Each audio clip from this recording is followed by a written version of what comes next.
channel. If you've not yet subscribed to our channel, subscribe to our channel and click on the bell button to get notified about latest videos. Today in this video lecture, we are going to discuss about the cell cycle in detail. We'll be discussing about the interphase part of the cell cycle, G1 phase, S phase, G0 phase, and also about G2 phase. So before moving into the main concept of the video, I would like to inform my dear viewers and subscribers that you can join our WhatsApp group for instant doubt clearance. Your doubts will be cleared within a stipulated time of 24 hours from the time of posting your doubt. And you can also join our Facebook group to get information about webinar all over India and worldwide. Now let us get into the main concept of the video, that is cell cycle. So first of all, what is cell cycle? The sequence of events by which a cell duplicates its genomes, synthesizes other constituents of the cell, and eventually divides into two daughter cells is termed as cell cycle. So this cell cycle constitutes of many phases. For example, G1 phase, S phase, mitosis part, etc, etc, and the entire duration of the cell cycle is approximately 24 hours in an average human cell. So now let us discuss about the phases of cell cycle. But before talking about the phases, we must know how a cell cycle is initiated, how it starts.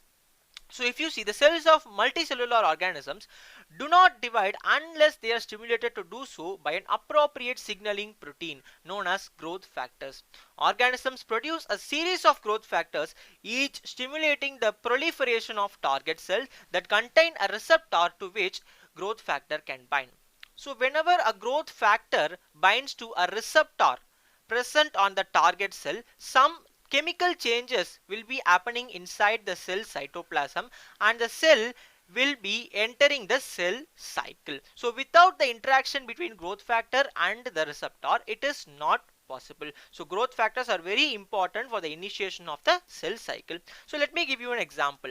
So if you see, hematopoietic growth factors are hormone-like substances that can stimulate bone marrow to produce blood cells. So whenever a hematopoietic growth factor binds with a receptor present on the bone marrow cell, it will stimulate it by producing some chemical responses to make the bone marrow cells produce blood cells. So now we are clear with the initiation of the cell cycle. Now let us discuss about the phases of cell cycle. So if you see, basically the cell cycle is broadly divided into two phases, that is interphase and M phase or mitotic phase. So first of all, what is interphase? It is a phase between two successive M phase where the cell prepares itself for cell division. So it is a preparatory phase before mitotic phase. It is a biosynthetic phase in which the cell duplicates its organelles and replicates its DNA. It constitutes more than 95% duration of the entire cell cycle. So it is the longest phase of the cell cycle. And what are the subphases present in this interphase? It is G1 phase, synthesis or S phase, and G2 phase. We'll discuss about these phases now.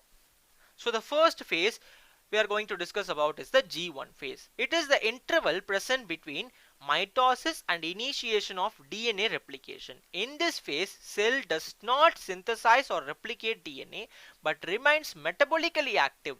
The cell grows in size continuously and synthesizes nucleotides, ATP, proteins, amino acids, RNA, etc., which is required during the synthesis phase. That is the next phase. The most of the organelle duplication occurs in this phase. So what we have to remember and concentrate in this G1 phase, no DNA replication will occur, and synthesis of important chemical compounds, for example nucleotides, ATP, proteins, amino acids, and RNA will happen only in this phase. And also most of the organelle duplication also occurs in this phase except few organelles. So these are the three things we must concentrate in this phase. And what about the duration of G1 phase? So it takes approximately 11 hours for an average human cell to complete the G1 phase.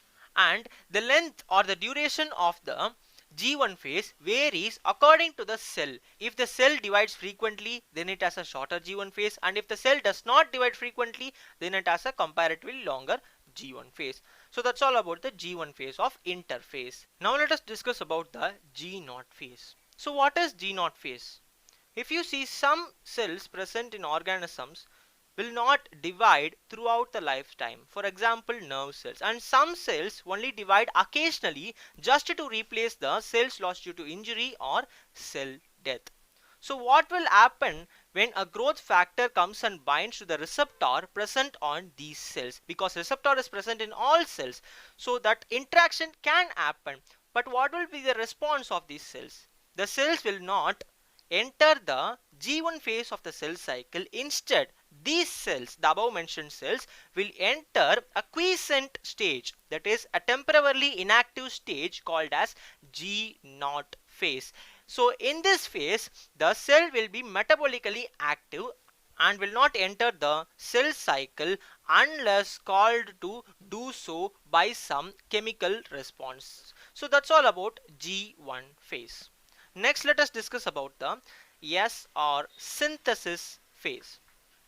So S or synthesis phase is a phase in which the synthesis or replication of DNA takes place. It is the phase in which cell doubles its DNA. For example, if the initial amount of DNA is denoted by 2C, then after the S phase, the amount of DNA would become 4C. The amount of nucleic acid, that is the DNA, doubles, but the number of chromosomes remains the same. For example, if a diploid cell has 2n number of chromosomes at the end of G1 phase, then even after the S phase, the number of chromosomes would remain 2n. So let me explain this concept with a diagram shown in the screen. So in the first image, you can see that the DNA is replicated during the S phase of interphase. In the second image, it is the depiction of the replication process. So before replication, you can see 4 chromosomes, number 1, number 2, number 3 and number 4. After the replication also, there are 4 chromosomes, 1, 2, 3 and 4. But what is the difference between these chromosomes? Before replication, each chromosome has only one chromatid because of the genetic material amount is equal to 2C. But after the replication process, the chromosome has 2 chromatids because of the replication process, the genetic material DNA amount is doubled to 4C. So only it is having 2 chromatids. So that's all about the S phase. So an average human cell takes about 8 hours to complete this S phase. Next, let us discuss about the G2 phase of cell cycle. So G2 or gap 2 phase is the second gap phase present between synthesis and mitotic phase. And in this phase, the important things which are going to happen are the synthesis of tubulin protein, which is very much important for the spindle fiber formation in mitotic phase. And in this phase, the important organelles, mitochondria, chloroplast and Golgi body will be duplicated. And the duration of G2 phase is approximately 4 hours in an average human cell. So that's all about G2 phase. Next, let us discuss about the M phase. We're going to have just an overview about M phase. We are not going to go in detail about M phase. In next video, we'll see in detail about the M phase. So if you see, it is the shortest phase of cell cycle. In this phase, 2 things will happen. One is karyokinesis and other one is cytokinesis. Karyokinesis means division of nucleus. It will be completed by the process of mitosis, and cytokinesis will also happen, which is nothing but the division of cytoplasm, and 2 daughter cells will be successfully produced. By seeing the image, you can clearly understand the overview of the mitotic phase. So that's all about today's concept. Thanks for watching, and don't forget to subscribe to our channel, share our channel and join our WhatsApp group to get instant doubt clearance. You can also join our Facebook group and utilize it. Thank you.